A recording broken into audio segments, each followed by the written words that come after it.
Yang jelas untuk biaya kuliah kita itu sangat terjangkau, bahkan untuk mekanisme pembayaran sendiri itu bisa dicicil. Ya, jadi ada beberapa kali angsuran di awal, kemudian pertengahan sebelum UTS nanti, dan tentunya pada saat akhir semester diharapkan sudah menyelesaikan semuanya. Jadi sangat fleksibel sekali.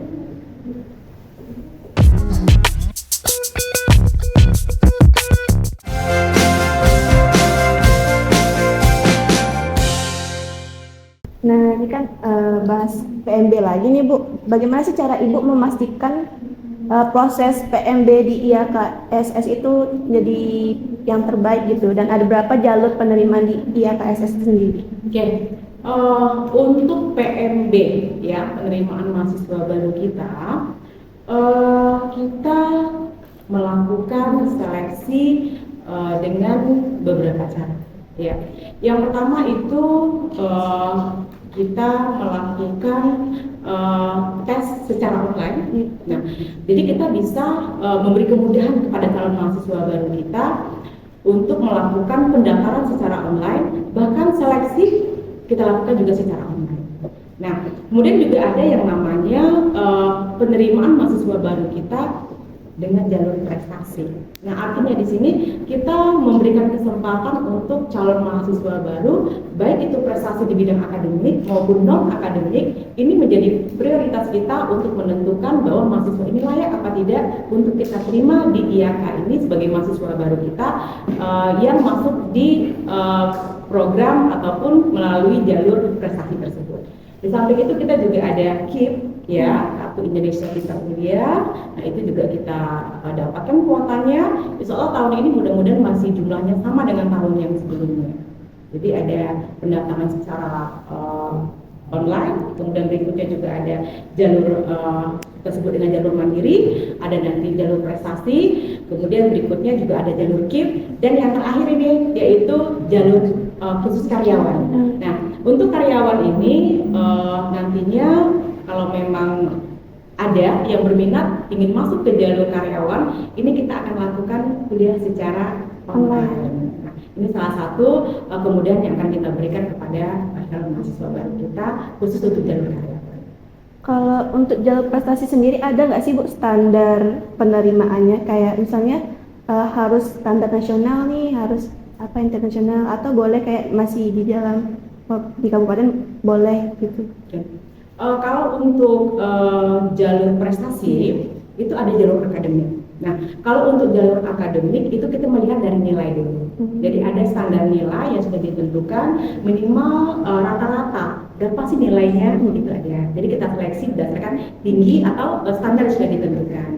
Kemudian berikutnya kalau jalur prestasi itu biasanya kita akan menerima semua jalur prestasi, kemudian kita akan kelompokkan. Artinya semakin tinggi prestasi yang didapat, apakah itu tingkat provinsi. Nah, ini juga akan menentukan kuota kita atau kita menentukan apakah mahasiswa ini layak apa tidak untuk menerima jalur prestasi tersebut. Jadi boleh lokal juga boleh, ya kalau tingkat kabupaten juga boleh, bahkan tingkat kecamatan pun kalau memang itu mungkin bisa kita kembangkan melalui mereka kuliah tempat kita, karena kita banyak UKM kita. UKM itu banyak sekali, mungkin dia punya bakat, setelah dia masuk ke sini bisa kita kembangkan di sini. Oke, jadi mungkin para calon mahasiswa baru nih pengen tahu nih Bu, berapa biaya studi di IAKSS, tergolong terjangkau atau tidak, dan bagaimana sistem pembayarannya Bu?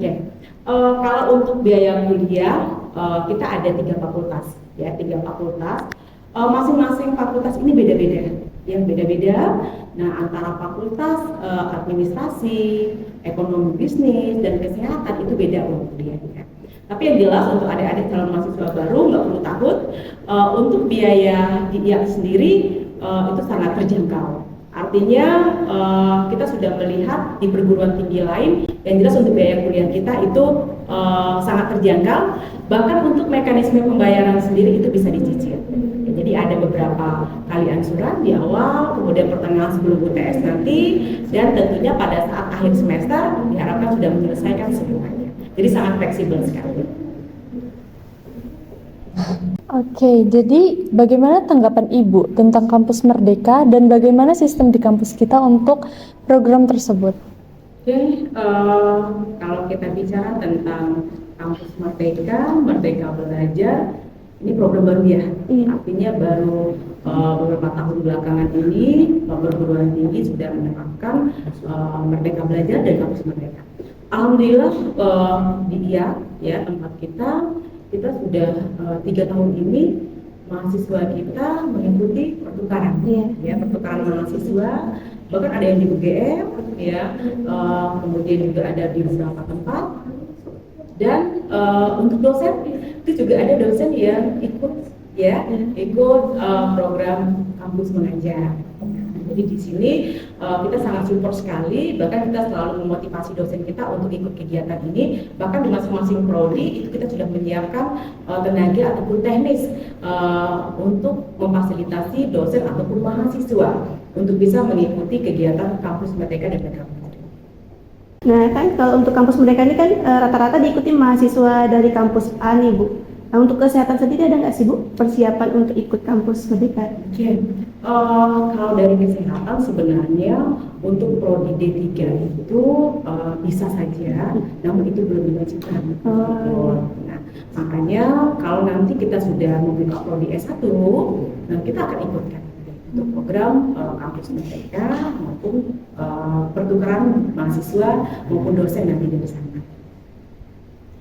Nah lanjut nih Bu, kan Ibu nih sebagai dosen di bidang keperawatan nih, kami ingin bertanya tentang kesehatan yaitu sex education. Ya, iya diskusi lah gitu.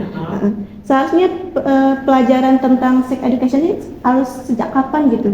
Oke, sex edukasi, Iya. edukasi seks kalau bahasa kita. Kira-kira kapan ya waktu yang tepat kita memberikan edukasi tentang seks ini? Nah, secara teori sebenarnya itu sedini mungkin. Yang dikatakan sedini mungkin itu usia berapa Bu? 3 tahun, 4 tahun, 5 tahun. Cuma kita sesuaikan dengan tahap tubuh kembang. Kenapa Bu pada saat usia 4-5 tahun? Karena pada saat usia 4-5 tahun ini biasanya anak lebih cenderung ingin tahunya itu tinggi. Nah, pada saat mungkin dia bermain bersama temannya, ya, main sama temannya, terus dia melihat, loh, saya kok beda ya sama teman saya, kok saya jadi gini ya, kok teman saya beda dengan saya. Nah, ini rasa keingintahuannya, sehingga pada saat ini orang tua menjelaskan apa sih perbedaan saya antara laki-laki dan perempuan. Kemudian ini bukan hanya pada saat dini saja, usia dini, tapi ini berkelanjutan. Nah, pada saat remaja, ya itu tumbuh kembangnya lagi, itu kita jelaskan lagi. Di fase ini nanti akan ada yang namanya perubahan, pubertas, ya, perubahan dari anak-anak ke remaja. Tentu akan banyak perubahan-perubahan, baik dari fisik. Nah, ini kita jelaskan. Apa saja sih perubahan-perubahan? Contoh pada anak perempuan itu akan ada yang namanya menstruasi pertama. Nah, ini kita jelaskan seperti apa. Kita ajarkan seperti apa yang harusnya dia lakukan. Setelah dia masuk ke tahap ini, kita juga menjelaskan apa hal-hal yang boleh dilakukan dan apa hal-hal yang tidak boleh dilakukan. Ini kita berikan edukasi kepada anak. Untuk pengajaran sex education sendiri ini menurut Ibu harus dilakukan secara transparan atau langsung gitu? Atau tidak transparan? Harus secara transparan, jelas, ya, karena itu bukan hal yang tabu. Bahkan harusnya anak itu kalau dia tahu bahaya yang harus dia hindari, oh iya, kalau setelah ini nanti nggak boleh ya bagian tubuh adik dipegang oleh orang yang ibaratnya yang lawan jenis, itu nggak boleh. Pada usia seperti ini nggak boleh ya melakukan hal ini. Terus sehingga anak akan merasa bahwa dirinya itu terlindungi, sehingga pada saat dia sekolah mendapatkan perlakuan tidak sesuai, yang artinya di sini apakah itu sudah menjurus ke arah kekerasan seksual, dia bisa melaporkan ke orang tuanya bahwa dia mungkin tadi dipegang oleh temannya, dia mungkin dilakukan ini, jadi dia akan lebih transparansi dengan orang tua. Kalau untuk sex education ini mencakup apa aja sih Bu? Oh, sebenarnya kalau kita bicara tentang sex edukasi itu mencakup semuanya. Semua aspek harus kita jelaskan semuanya. Ya, jadi tidak ada yang kita tutup-tutupi lagi, tinggal teknik kita menyampaikannya seperti apa. Contoh perubahan pada laki-laki, apa yang harusnya nanti perubahan ini jadinya seperti apa? Oh nanti pada saat ini perubahan suara, ya kemudian lagi akan tumbuh ini, kemudian akan seperti ini, itu kita jelaskan semua. Jadi semua aspek itu ataupun semua yang berubah itu harus kita sampaikan kepada anak kita terkait dengan bagaimana perubahan dan dampak-dampak yang ditimbulkan dari perubahan. Nah ini Bu, kan yang kita tahu sex education ini ada yang menjerumus ke kekerasan seksual nih, dan kekerasan seksual ini juga ada yang kayak verbal, ada yang non verbal gitu. Okay. Nah gimana sih cara seorang orang tua gitu ngasih tahu apa bedanya gitu, terus misalnya kalau itu terjadi apa solusinya gitu? Okay. Saat ini memang di sekolah-sekolah itu kita lihat ada yang namanya kegiatan ataupun usaha yang dilakukan sekolah untuk mencegah terjadinya kekerasan seksual. Di sini mungkin kita bisa melakukan pendekatan kepada anak, bagaimana anak ini tidak merasa takut dengan orang tua. Jadi ada kedekatan emosional antara anak sama orang tua, sehingga apabila anak ini mendapat perlakuan yang dampaknya ini, apakah itu secara verbal ataupun secara fisik, anak bisa menyampaikan gitu. Seperti apa sih? Mungkin dia mengatakan hal-hal yang tidak senonoh, ya. Nah itu bisa dijelaskan ke kita. Sehingga apa yang kita lakukan? Kita jelaskan ke anak, kita akan sampaikan ke pihak sekolah. Bagaimana mungkin pihak sekolah bisa menindaklanjuti dari masalah tersebut, dan yang paling penting adalah keterbukaan.